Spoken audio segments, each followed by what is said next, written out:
Nilinaw ng DNR ang inisyong eviction notice laban sa Blue Star Development Corporation. Si Gab Villegas sa detalye. Gab? Audrey, ipapatupad ng Department of Environment and Natural Resources ang eviction notice na inisyu sa Blue Star Development Corporation matapos ang 15 araw na palugit. Ayon kay DNR Assistant Secretary Norlito Eneran, nilinaw nito na ang Blue Star lamang ang sakop na eviction notice at hindi ang Masungi Georeserve Foundation.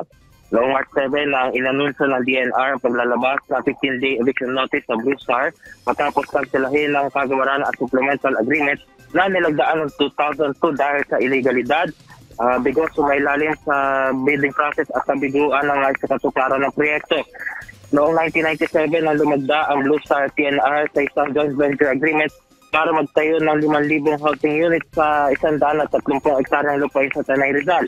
Noong 2002 na ang kinalawak ang sakop ng proyekto kung saan may karagdagan pang 5,000 housing units ang itatayo sa katabing lupain na may lawak na 300 hektarya.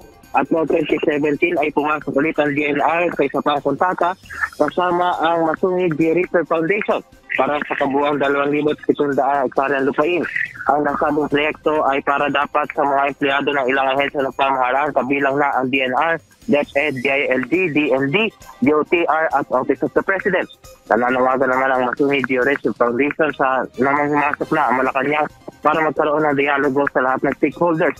Audrey, nakatakda namang ilunsad dito sa Masungi Georeserve ang Masungi Nature Defense Camp kung saan ay mayroong mga aktibidad na isasagawa tulad ng Solidarity Walk at Interfaith Prayer na magtatagal hanggang bukas mula alas 9 ng umaga hanggang alas 7 ng gabi. At yan muna latest, balik si Audrey. Maraming salamat, Gab Villegas.